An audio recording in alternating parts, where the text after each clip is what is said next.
So can you see the screen? Just a moment. Ele quer compartilhar.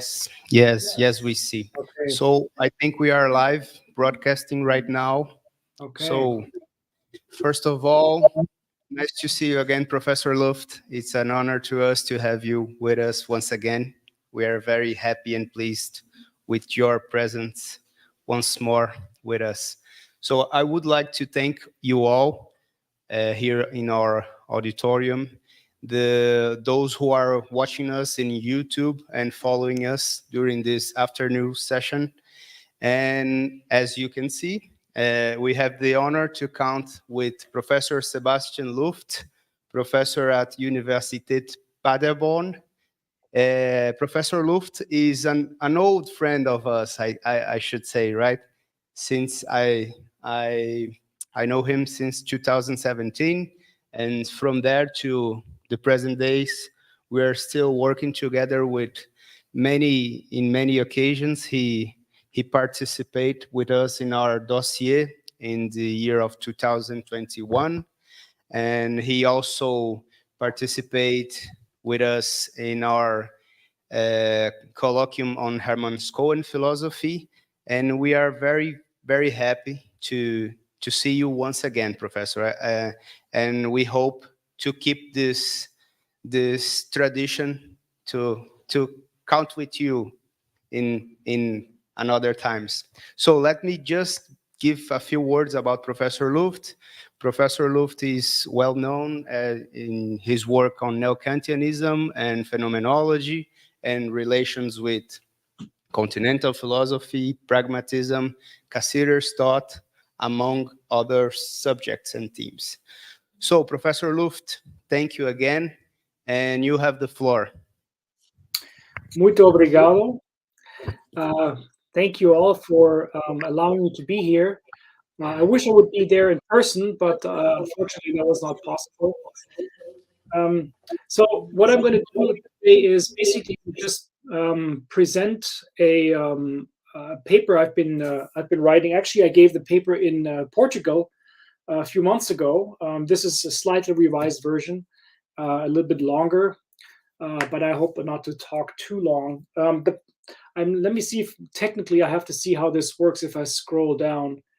Does this work? Okay, yes. All right. So, okay, I'm back. So the idea that I had when I give this talk, and I'm giving it to you now, is that I gave a graduate presentation at a graduate class, in fact, at Marquette University, my last semester there before I left. It was on Rorty, and Richard Rorty's Pragmatism in particular, he has a new book out called Pragmatism as Anti-Authoritarianism, which goes back to lectures he gave in 1996 in Spain. But these are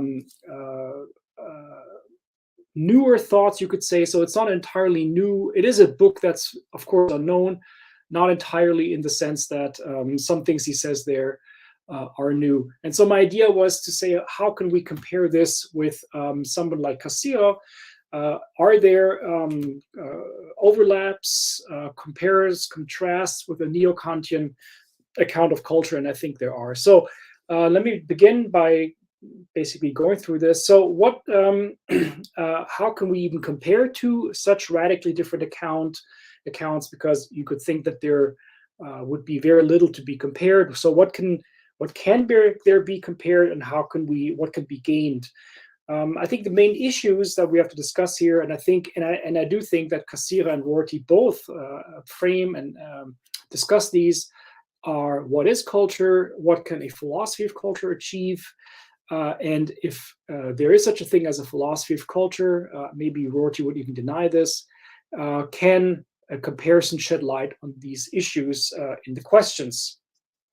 The initial obstacles are very obvious, and I think anybody who knows these two works will immediately raise them. On the one hand, Cassirer, of course, is, as you know, a neo-Kantian. He shares several baseline assumptions, excuse me, about what philosophy is and what it can be and what it should achieve. In this sense, as some who know my earlier work know, I have always read Cassirer as a very strong qualified Kantian. Rorty, on the other hand, is clearly a skeptic, a debunker of traditional philosophical ideas, certainly those of traditional Western philosophical ideas. And if you read his text, that one of the enemies that he goes back again and again to criticize, of course, is Kant. And all philosophers in the wake of Kant, including those Kantians or neo-Kantians, he thinks, who are trying to be Kantians without the transcendentalist framework, such as Habermas. Of course, he never talks about Cassirer. I think the name is mentioned a few times, but it's always in one of those enumerations when he talks about classical Kantian philosophers. So there is no direct contact between him and Cassirer's work. In fact, I met Rorty once at a conference in 2004. I was just beginning my work on Cassirer, and I mentioned Cassirer to him. I asked him, it was a very brief cocktail conversation, but he did say that he had no knowledge of him and no further ideas. So there is nothing there. So if that's true, you could think that such a comparison is a hopeless non-starter. My minimal hope here, and I hope we can discuss this, is that maybe there are more commonalities than differences. Of course, there are differences. I'm not denying that in any way in their respective accounts of culture. And perhaps these different approaches can, I hope, and I think I can show this, cross-fertilize each other and give us a different and original outlook on the issue of culture, despite, again, the obvious differences that I'm not denying. So what I want to do here is recount briefly both accounts of culture, say what is distinct about them, and then try to compare and contrast them. And I will then conclude with some final thoughts on how neo-Kantian and pragmatic accounts can have interesting, I think, especially methodological consequences, ramifications for an account of culture. Before I continue, can you just please give me a quick heads up if everything's okay? In terms of audit video, is everything okay? Just a quick chat, because I'm looking at the other screen, that you can hear and understand me.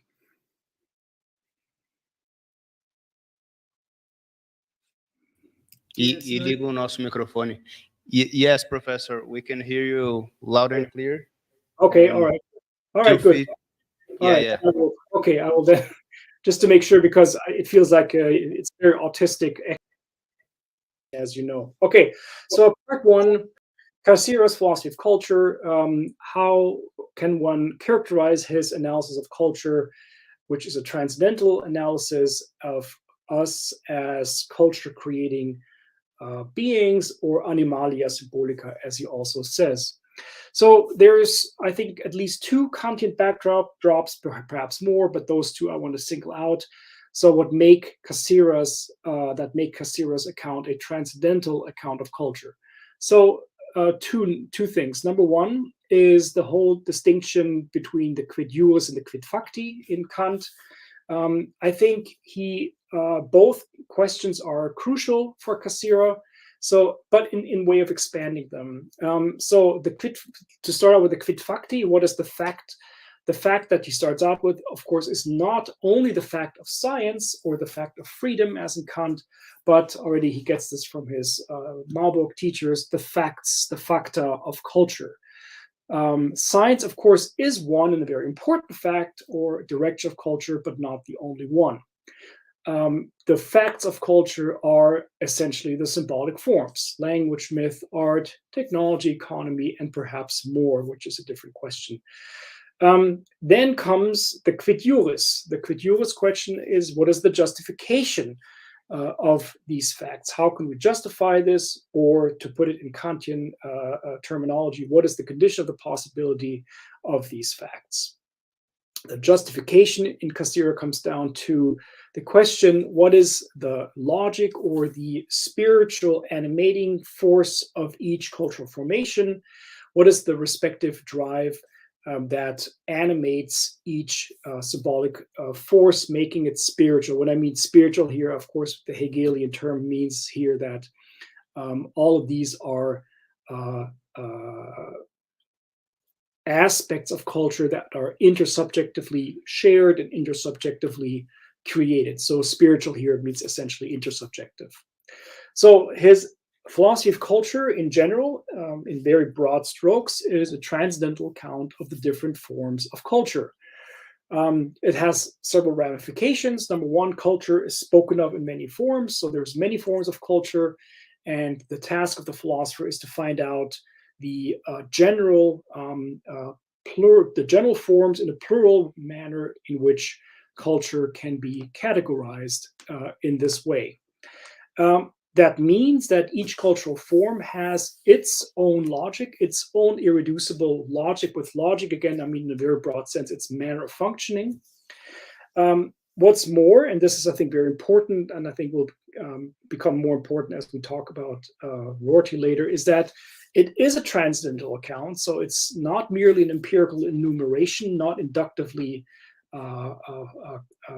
achieved, but it is a transcendental account. It is about the conditions of the possibility. In other words, the a priori account of culture as such, culture with a capital C. However, the steep grammar of culture in the plural has, of course, different empirical and historical manifestations. So you cannot get at this kind of culture, philosophy of culture, or an account of culture without looking at the empirical manifestations of culture in history. And in this wide scope, the philosopher, in other words, cannot do without empirical researchers of culture. So as everybody knows who has read Cassirer, that he relies heavily, and he has to, on empirical research from anthropologists, linguists, historians, and so on, who give fodder, who give the material to the philosopher to then think about it. So the idea that the philosopher would be in the armchair is something that Cassirer is very clear about criticizing. In other words, the difference between the transcendental philosophy of culture and the empirical cultural studies is not hard and fast, but fluid. So you could modify, if you will, Kant's famous phrase by saying, this is me, so not a quote from Cassirer, philosophy of culture without empirical studies are blind, and empirical cultural studies without philosophy of culture is dumb. The second backdrop, I think, is the distinction in Kant between transcendental analytic and transcendental logic. Within the analytic between aesthetics and transcendental logic. So from the analytic, we know that that critique of culture, the critique of reason, has to begin with the transcendental aesthetics and supplement that by a transcendental logic. I think this is, I'm not saying anything overly provocative when I say that this basic distinction is repeated in Cassirer, but pluralized. So each cultural form has its own transcendental aesthetics, its own form of intuition. So language, myth, knowledge, and so on all have their own distinct ways of seeing, if you will, experiencing, or maybe the word experience is here much more appropriate. And by the way, experience, the way the word is used here goes back to, I would say, the way I use it to somebody like William James. The metaphor that Cassirer likes to use here in several of his works is that the metaphor of the prism. So we never see the world eye to eye. In other words, we never have a clear view, but through the refractions that the light shows when viewed through a prism. So the idea, and this is, I think, another way of stating what Kant means by transcendental idealism. We never see the light in pure simplicity, but only if it is refracted through a prism. And that's a metaphor for the fact that we always see reality only through different colors, essentially. And again, as I said, this is his commitment to transcendental idealism. We never see the world as it is, as the thing it is, as it is in itself, but through our forms of intuition. And this form of intuition is essentially plural. Again, Hegel, but Cassirer quotes it with approval. Das Ganze ist das Wahre. Culture is the totality of the forms in which we encounter the world as a world of culture. What that means when Cassirer used the word culture here is that the world is not something alien, but a product of our own spiritual constitution. So what we see in the world is essentially our own spirit projected into the world, again, a Hegelian trope. So that's transcendental aesthetics. Has to be supplemented by the transcendental logic, following Kant. Each cultural form has its own transcendental logic. In other words, its own form of functioning. Again, just to briefly hint at this, that of course from Substance and Function of 1911, I think, or 10, I'm not sure, the functional ontology displaces a substance ontology. So functional forms, in other words, an account. When I say logic, it is an account of the function that each form is governed by. So each form has its own mode of functioning, and that is essentially the transcendental logic with respect to each individual symbolic form. And that's why he uses the word symbolic. So symbolic means from symbalein, that's the way and manner in which the word individual is connected with the general. So the idea is that each individual thing, whatever it is what it is, in a nexus of things that function, that co-function with it, connected as if they were through a mathematical function which connects individual points on a sinus curve, for example. This means, I think, that there are three meta-philosophical theses implicit in this account, and these have been discussed in the literature, not just by me, and they're not entirely distinct from each other. The first one I would call the irreducibility thesis. In other words, no symbolic form is reducible to any other. They all have their own symbolic form, respective symbolic functioning. Each form has its own functional logic.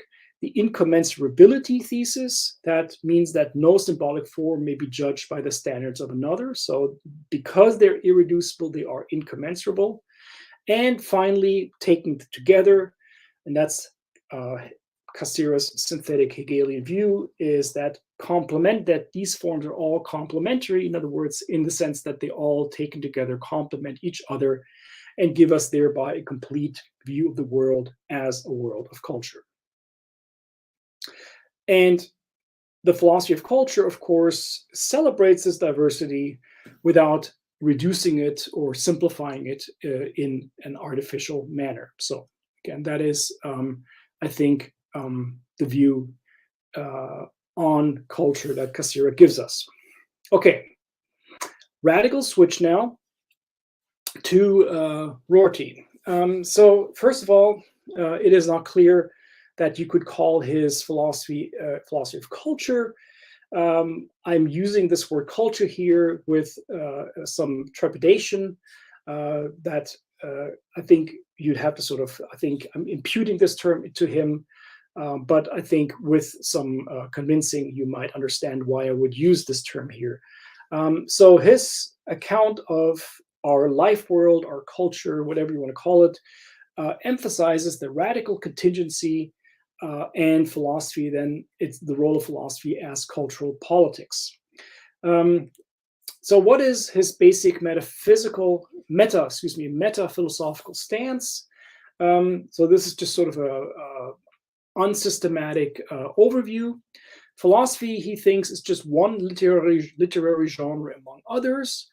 The idea that philosophy would be some kind of master discourse, which would somehow give us privileged access to the real realm of meaning or truth, in other words, truth with a capital T about reality with a capital R, is rejected. So there's all kinds of discourses, and this is part of his critique of Western philosophy, that philosophy that thinks it would have some kind of, or constitute some kind of master discourse, is an illusion. Furthermore, he believes in radical contingency. He thinks everything in the history of the human race is radically contingent, meaning that the history of the human race is not a history in the increase of the consciousness of freedom or anything like that, or somehow converging, on the truth, nor should we believe in it in this way. So the idea that all dialogue should be in the form of a total commensuration, in other words, that all discourse should be grounded in one principle or oriented to the idea that it all should somehow converge into one truth, That is an ideal dreamt up by philosophers in the West, and we should best let it go. Instead, Rorty embraces radical ethnocentrism and radical contingency. So the critique of traditional philosophy is to state it differently, and this is, of course, following the pragmatic theory of truth, namely that what is true is so by way of belief and by what is useful or beneficial for us, and this comes from James. So following this idea, we meaning we traditional Western philosophers, white, male, heterosexual, and so on, should stop trying to get outside of our contingent finitude to get us in touch with something infinite or non-contingent. That is the critique of philosophy. Instead, we should focus on the here and now. This is a statement that he uses with some sense of provocation. I think part of the problem with receiving Rorty in a good way is that he himself is fond of over simplifications of his own positions and polemical positings. So this is a sentence that, of course, people have used to criticize him, to say, where it says, take care of justice and truth will take care of itself. He doesn't mean that we should not try to seek truth or seek convergence or agreement among each other. But what is much more important is to focus on local problems and to find pragmatic solutions to them, rather than thinking that philosophers play a special role in answering the big questions, because these big questions really don't exist, or we should just stop worrying about them. In other words, philosophy should shift from epistemology to essentially to ethics, or to, if you will, social philosophy or social practice. He does like the concept of strong poets. He gets this term from Isaac Berlin. What he does like is that we should listen to strong poets and the role they play. But these strong poets are not necessarily, they could be philosophers, but not necessarily. They could be anybody who upsets, who disrupts the normal discourse in culture. Also in science, of course, he gets this from scientific, from Kuhn and others. But anybody who does this to upsets the traditional discourse gives us new avenues and concepts to open up new realms of meanings. And those are the people we should sort of look after to give us creative ideas to think outside of the here and now. The examples he gives for such strong poets are, of course, Plato, Aristotle, of course, surely, but also people like Shakespeare, Goethe, Freud, Updike, Pessoa. As I said, I gave this talk in Portugal before. So anybody of these people can be a strong poet. And what makes them strong, what makes them exceptional, is not their rational capacities, but their imagination or originality. So strong poets are imaginative in the sense that they are able to break open the crust of tradition, to imagine a new space, and you can quote Sellers here, in their efforts to break out of discourse to an arcade beyond discourse. I'm not sure I'm using the Sellers quote here in a way that Sellers probably wouldn't approve or agree with, but that's my choice. So the philosopher should be in the role of the ironist. He or she should be always critical about any dogmatic claim about truth or the way things should be. In other words, somebody who comes around and says that's how it should be, or to be conservative about saying things have always been the way they have been. I mean, this would be the religious conservative dogmatist, for example, and therefore we have to continue it. So the philosopher instead is always in the position of the ironist. He or she should have an ironic distance or distant skepticism about anybody taking themselves too seriously. They cast doubt on one's own, what he calls final vocabulary, the idea that we traditional people have the idea that there should be one final vocabulary where all of us, all of our vocabularies converge. That's the idea of commensuration that he rejects. So instead, what these original thinkers are able to do, and I think he himself thought he was one of them, is to show imaginative ways out of problems. But again, local problems. So we shouldn't think about philosophy as stepping outside of local situations, grabbing at the truth, but stay within local situations and try to find ways in these situations to persuade each other of what we think is right. So again, we do need to persuade each other, but what I think is true, but true in this situation with respect to this particular problem. But doing so is much more effective by appealing to the imagination of people rather than appeal to reason and rational convergence as purely rational animals. If we try to do that, and here he criticizes Habermas especially, we will never convince each other through reason alone. So truth as intersubjective and local agreement is enough. It is a horizontal and not a vertical concept of truth. What I mean vertical is stepping outside of local traditions to get at the truth with respect to reality. The anthropological commitment here is clearly Darwinistic. We are smart animals, nothing else. And our intelligence is nothing than a smart and very sophisticated coping mechanism.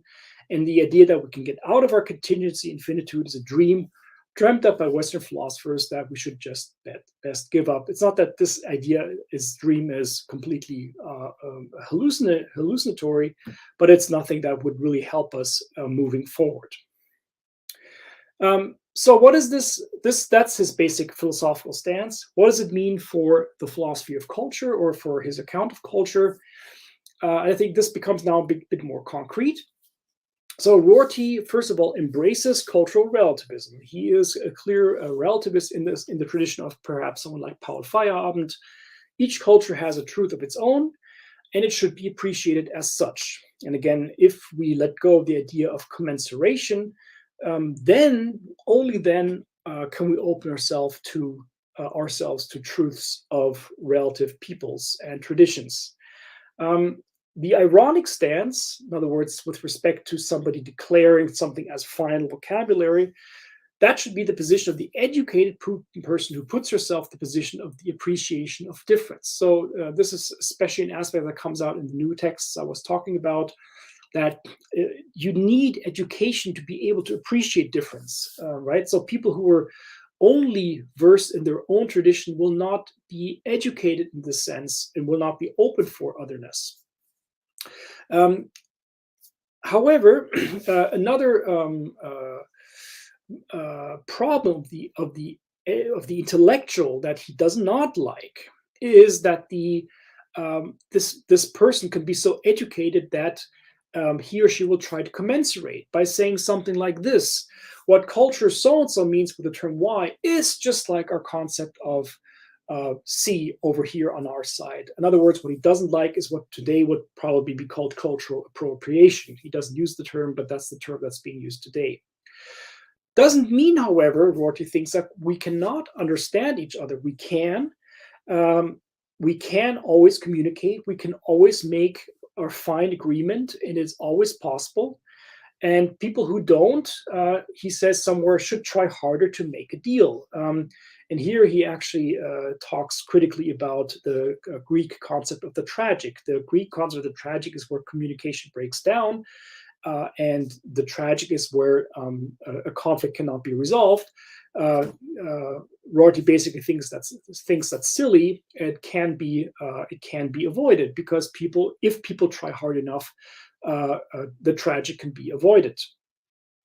This brings him to the concept of the competent interlocutor. Again, a concept that is very strong in the newer texts I mentioned, and this has to do with education. So in order to become such an interlocutor who is open and who does not appropriate is somebody who's able to is competent to cultivate competent dialogue between people, such that they can be educated to find means of effective communication and agreement. Of course, the role of education here is something he gets from Dewey.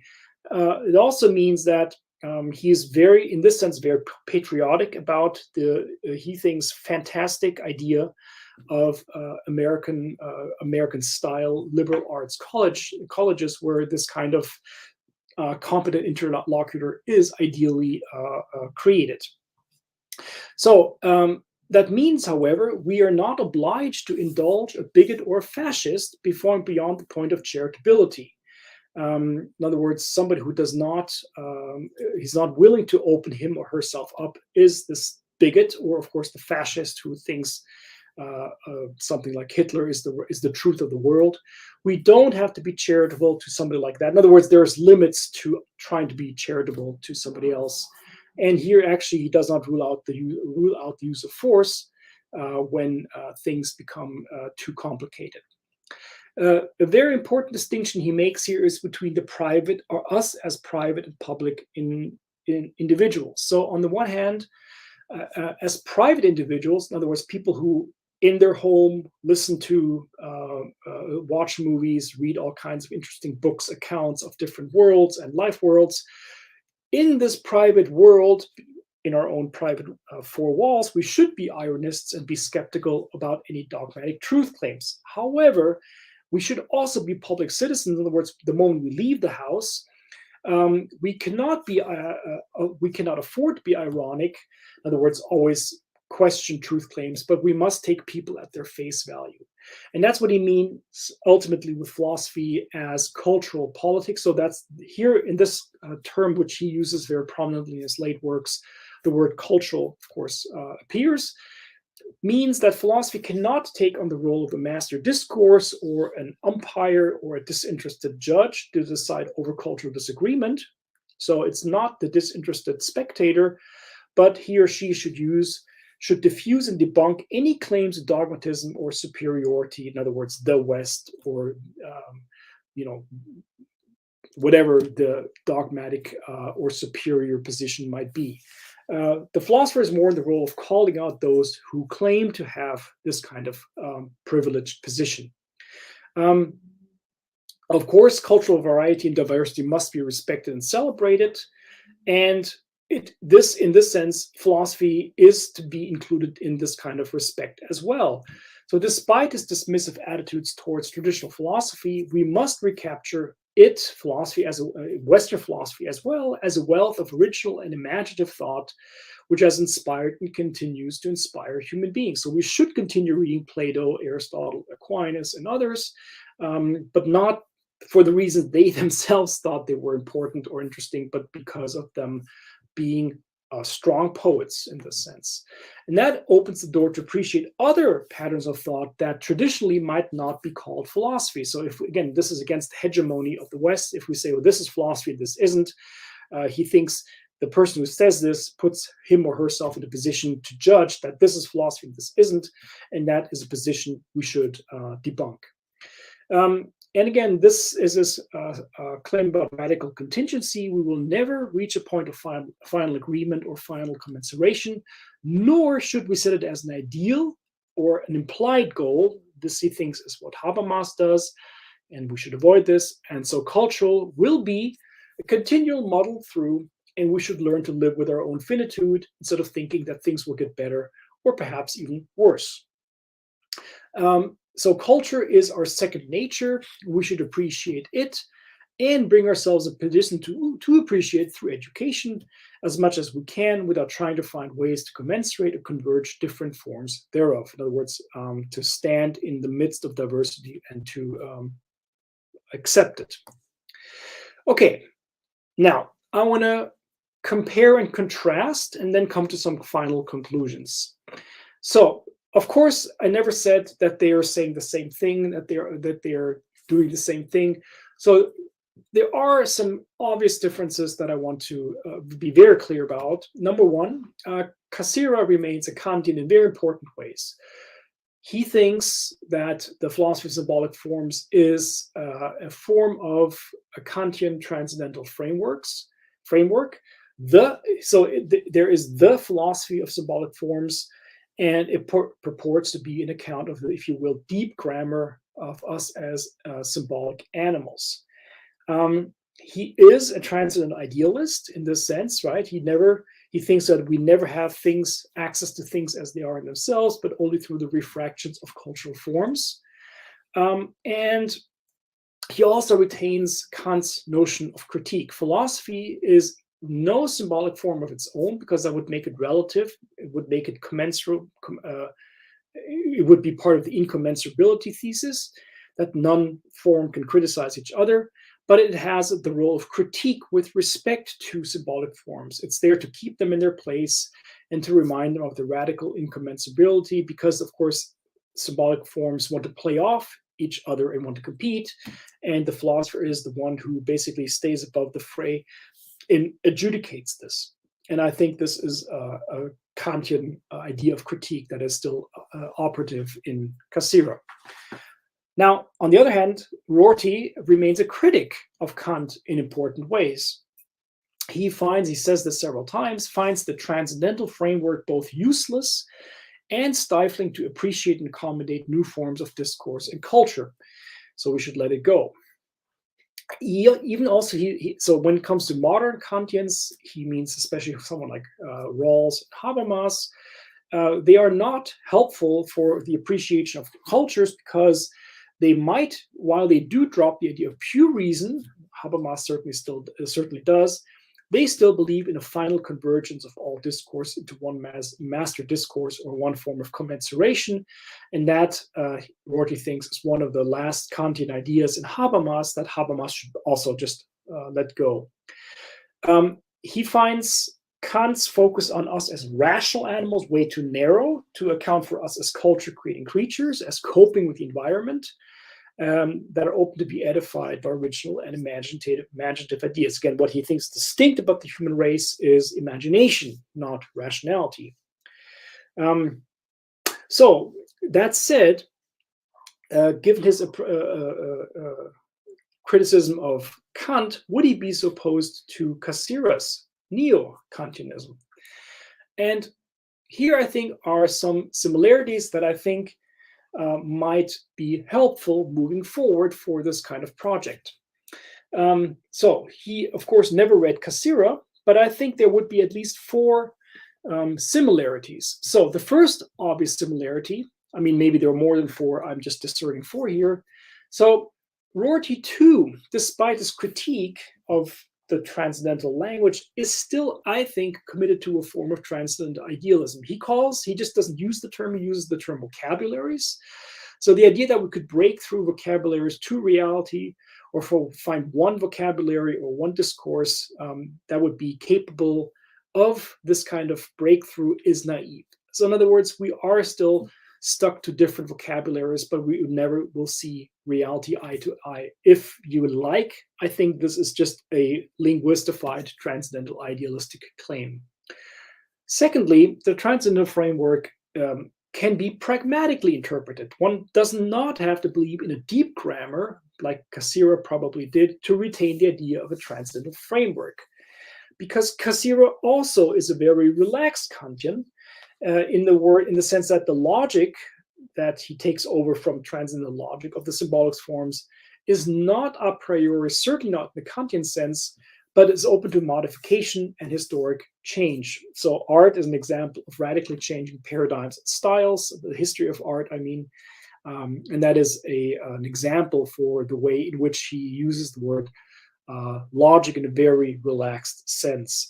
That has to do with his idea of the historic or the dynamic a priori. So for Cassirer, a priori is only what is constitutive of a certain symbolic form at a certain point in time, but it's open to change and modification. Of course, he hereby anticipates Kuhn's talk of paradigms and paradigm changes, but I also think this point of the historic a priori is an especially important place where he's compatible with a neo-pragmatic approach, such as Rorty's. Because he would say, Rorty, what has come down to us as cultural forms is contingent and historically relative, but within each cultural form, we have logical structures, paradigmatic structures that can only be understood from within, namely by immersing oneself in this culture for which you need education. Also, Cassirer himself is open to a Darwinistic account of the evolution of the human species, which Rorty calls with Dewey a naturalized Hegelianism. So in some of the late texts of Cassirer, when he talks about Darwin, he's very open to this as well.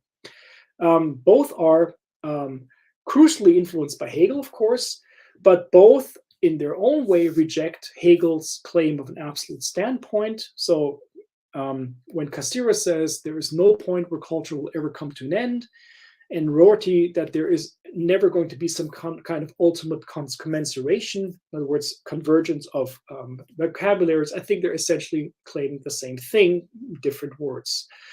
In other words, both are historicists. Culture will forever continue, always muddle through. Progress is only relative to what has happened before, and also is always possible to fall back, to regress into something like barbarism.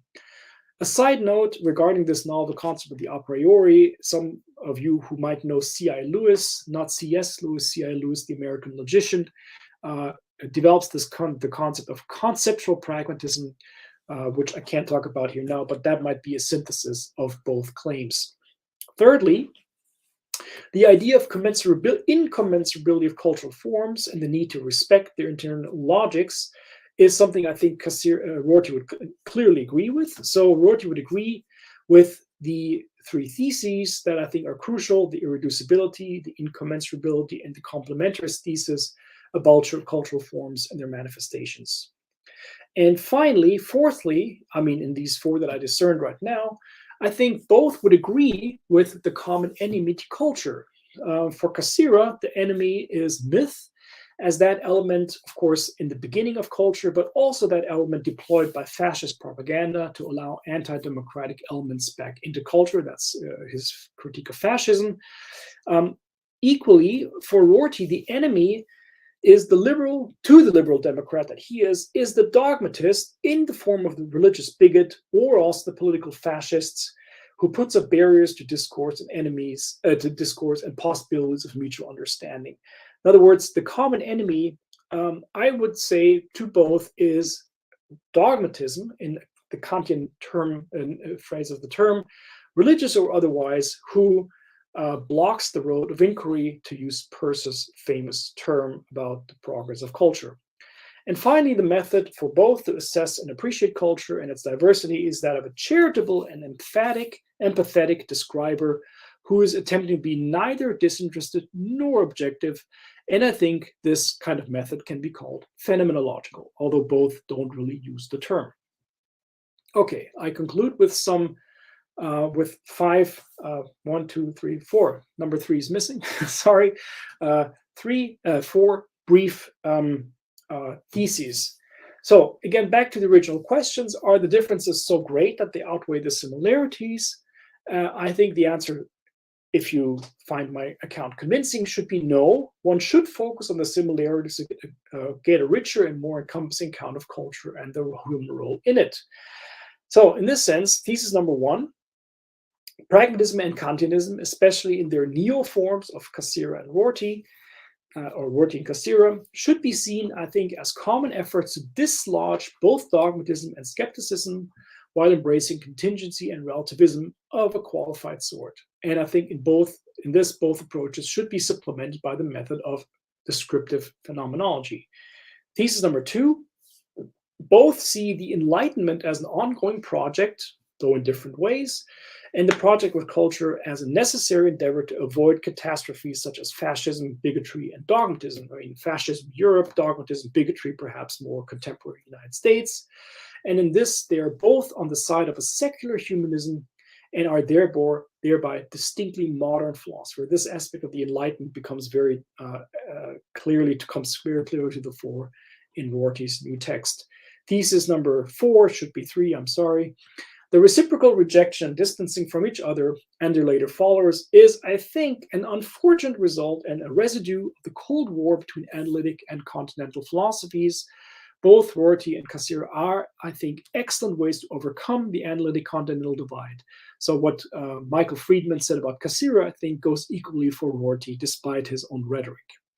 And this is so, final thesis, because both show us a way out of the transcendental empirical impasse that has to plague modern philosophy, or if you will, between rationalism and idealism.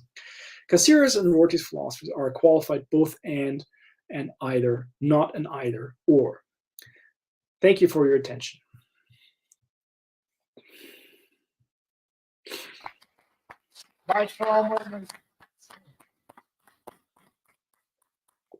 Obrigado. So thank you very much, Professor Luft. This was a very interesting presentation. We enjoyed a lot. So I would like to open for a session of questions and debate.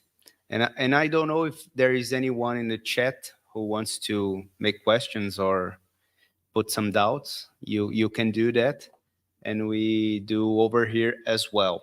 So I would like to ask here in the audience if someone wants to make Professor Luft a question, because I already have mine. You can always do it again. Yeah, we do have a question.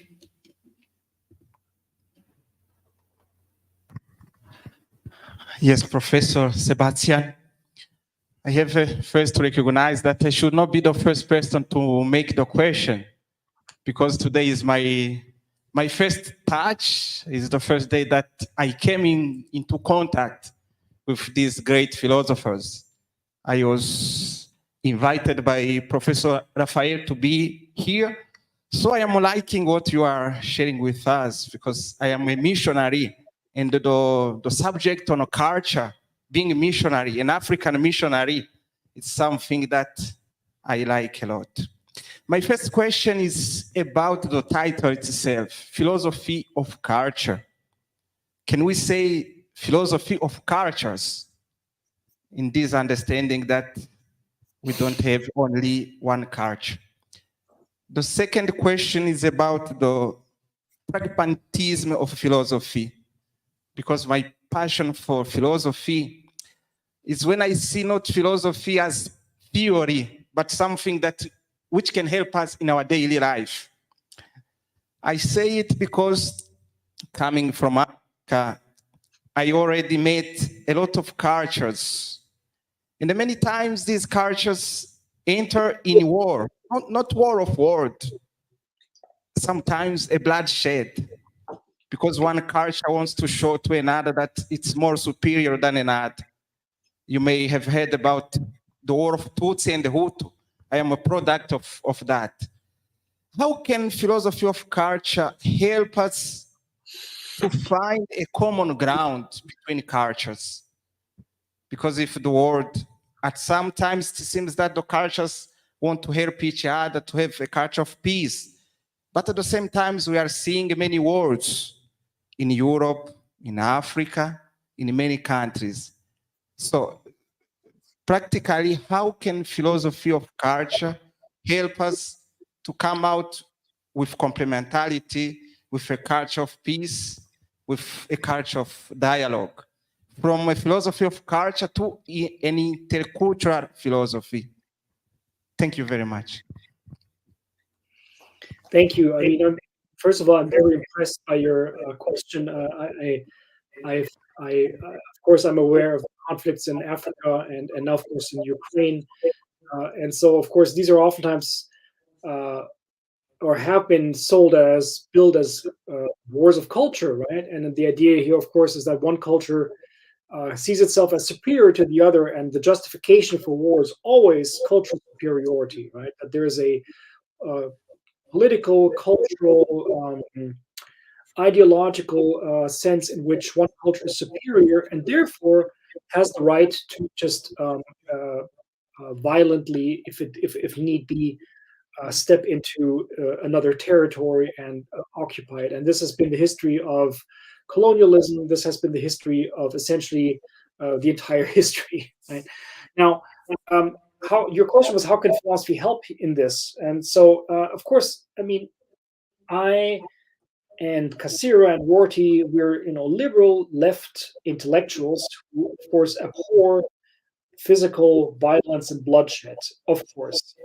But then the question is philosophy not just an idle talk? I mean, is it just us sitting by the campfire having a good time while we ignore the realities on the ground? And if that's a question that philosophers always have to ask each other and take very seriously, is what they're doing just beautiful talk on a Sunday? That doesn't really help when it comes to conflicts.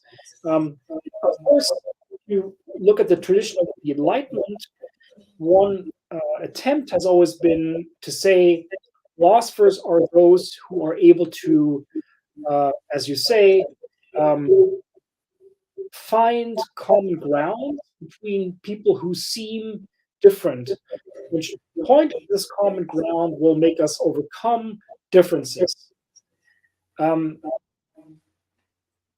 That's always been the answer of the philosophers. Showing that we have something in common will help us overcome differences. And then the question becomes, what is this commonality, right? And here I think the differences start to show.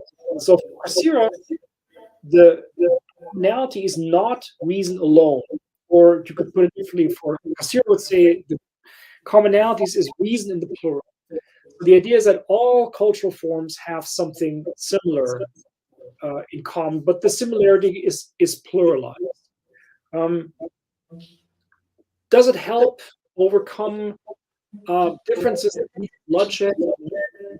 Now, Rorty would also, of course, say something similar, right? He would also say, yes, we have common rationality, but perhaps something like education, therefore we can all appreciate great poets, Homer, African poets, just as much as Western philosophers and so on.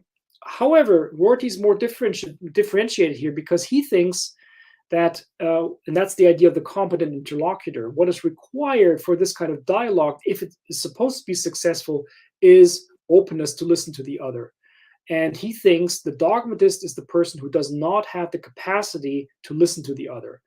And we see this kind of dogmatism everywhere. People just who want to thump on what they think is their truth and are willing to defend it by means of force because they think they're right and will not listen to the other.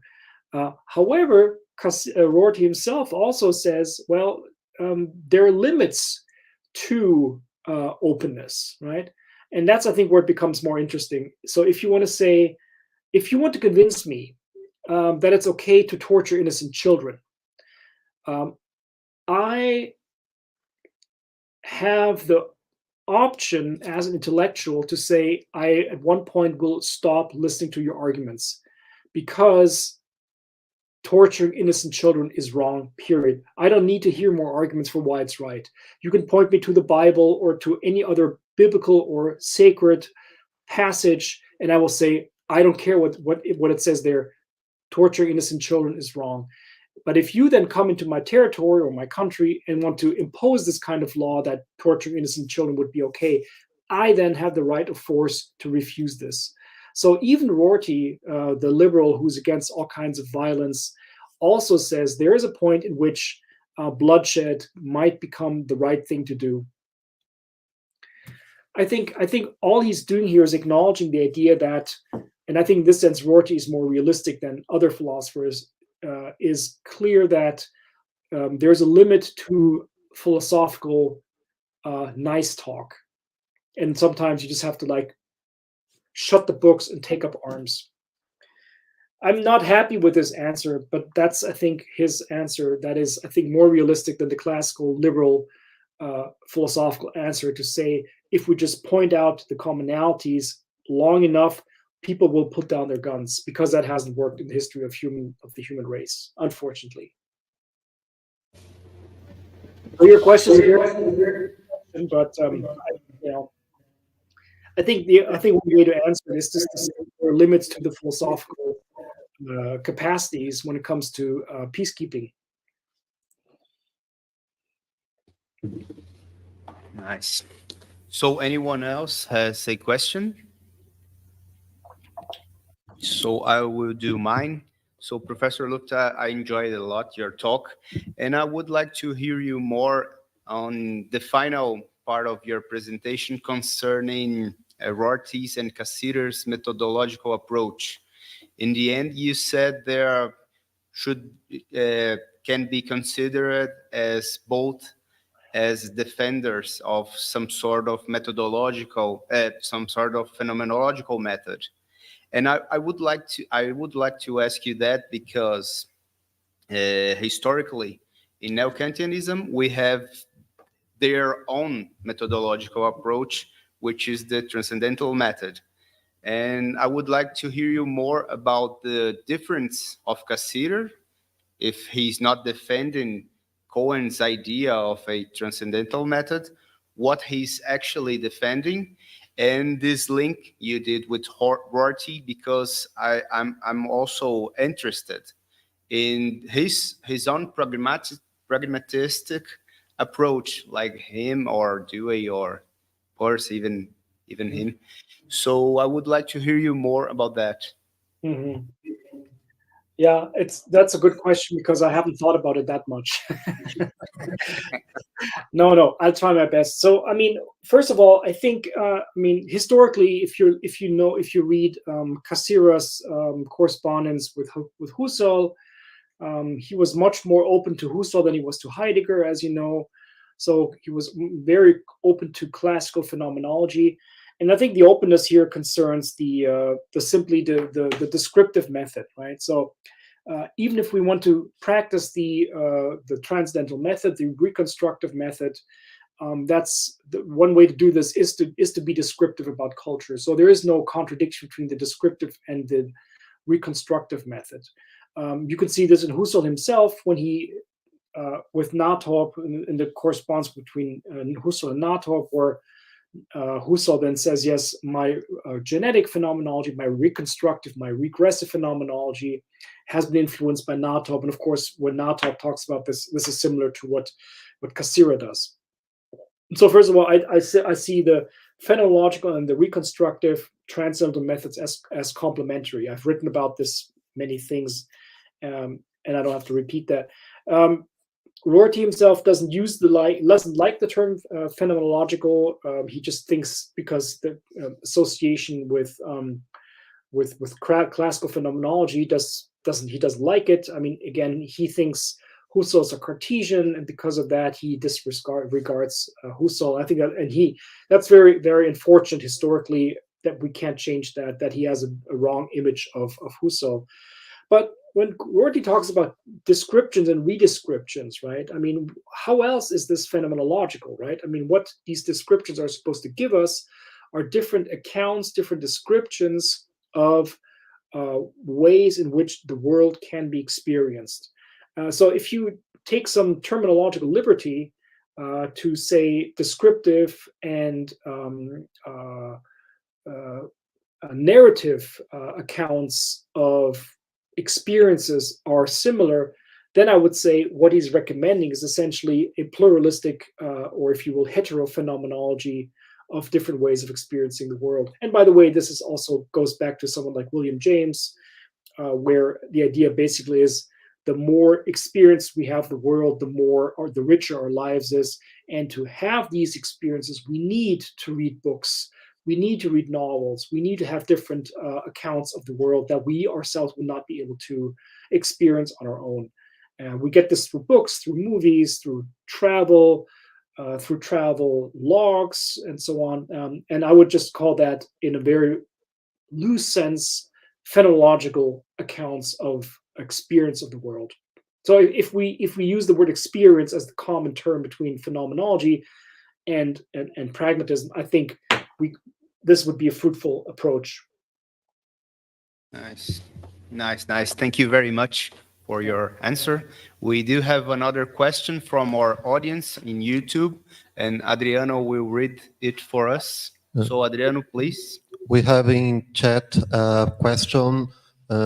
Kenya Alankar asks, Professor, do you think that would it be possible that science and language could become enemies of culture further than myth and religion? And why these symbolic forms, myth and religion, are vulnerable in becoming enemies of culture? I think I understood the question. Yeah, I mean, religion and myth, I mean, those are forms of, for both, I think, forms of dogmatic accounts of the world. Dogmatic in the sense that they are, not only are they monolithic accounts, but they're also constituted by not being open for alternatives. I think that's the basic idea, right? I think both Rorty and Cassira have this view. Maybe that's the wrong. I mean, people have criticized Rorty, for example, having a wrong view of what religious people believe in, right? The way religious people believe. But that's a different question. So maybe he has a wrong view of how religious people are religious. But he does have in mind the typical bigots that you will find especially in the United States, right? No offense to anybody, but you do see this religious dogmatism, Bible thumpers, as they call it, who basically want to turn back the wheel of time back to the 17th century, before electricity and everything, right? And want to go back to the sola scriptura, the word of the Bible and nothing else. In other words, that's a form of culture that Rorty thinks is intrinsically unable to accommodate different views of the world. And myth, in a sense, is the same thing for Cassirer, right? And so, and again, Cassirer uses the word myth in two senses: in the historical sense, as in the origin of culture. So back, way back when we began becoming cultured, myth is the first stage of culture that has to be overcome. We have to emancipate ourselves from in order to be cultural.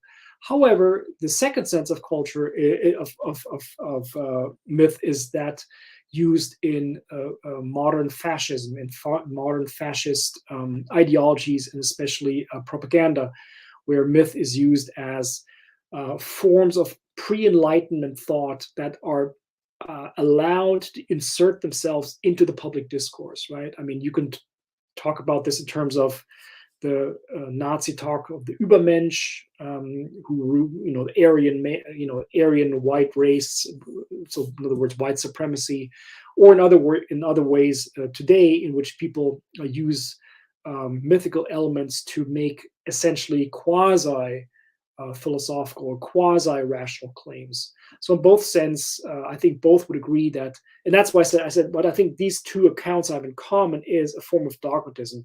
And dogmatism here I define as a form of discourse that is intrinsically unable to be open to other accounts and you don't have to, if you want to be open to other accounts, it doesn't mean you have to be swayed by them, but at least to be able to listen and respond. The dogmatist is somebody who doesn't even want to respond to somebody who makes different claims.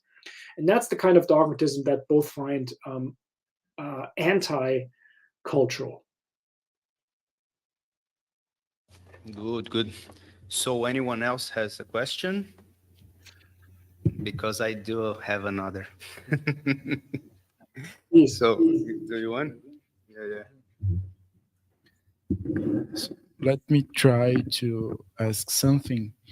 So first of all, to come to your last answer. So would it be possible to say that the problem is not the religion, but the fanaticism? As you said, the problem is in dogmatism as a general category. Maybe to religion, could we say it's not religion itself, but fanaticism, so to say? Yes. And this brings me to the question, how is it possible to compatibilize, I would say, the normative idea of humanity, that's Gordon's expression, the normative ideas of humanity in Cassirer and Rorty, and maybe Habermas as well, as you mentioned, Tim. I mean, the problem is how is it possible to compatibilize both or the three perspectives, given that Rorty's is a relativist one? So, that's the question. Thank you.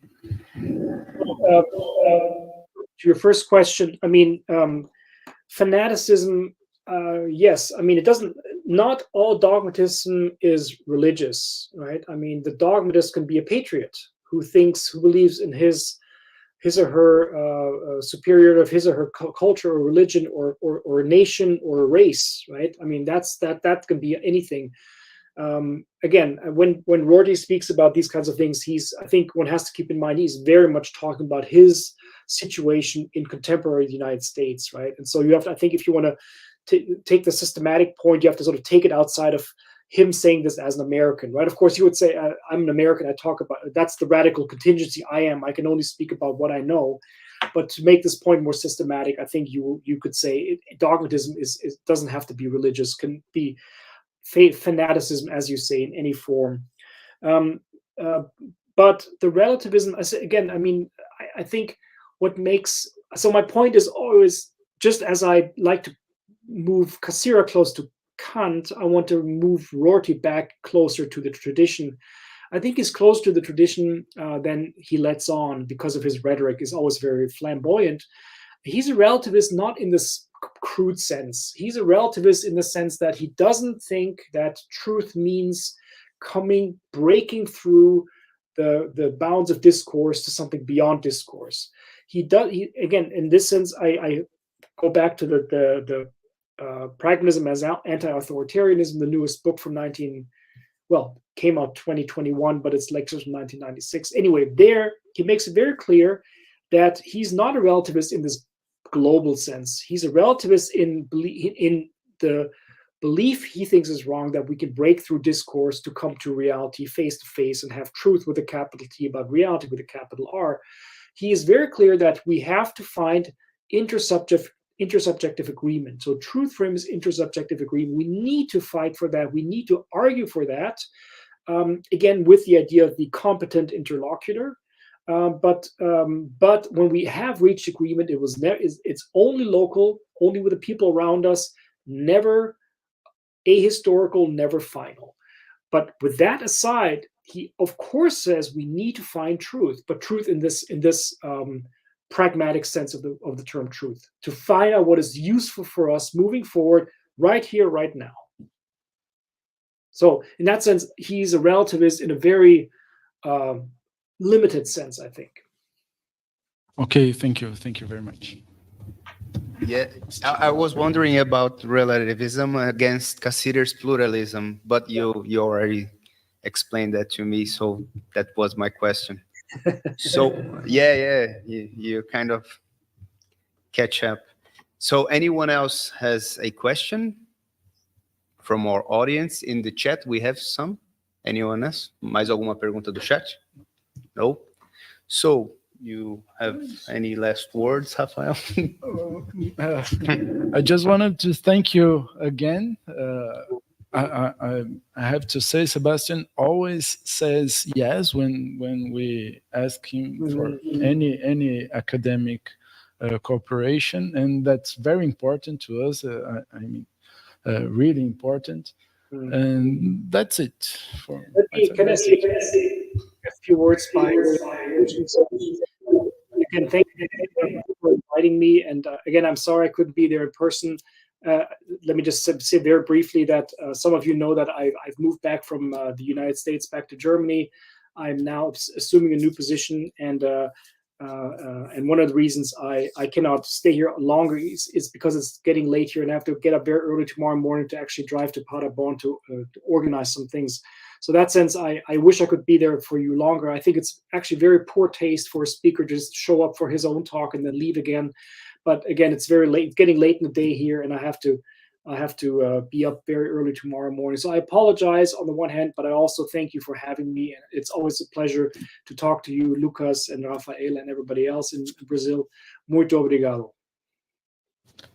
Thank you very much. We'll see you some other time. Bye-bye. Bye-bye. Bye-bye. Bye-bye.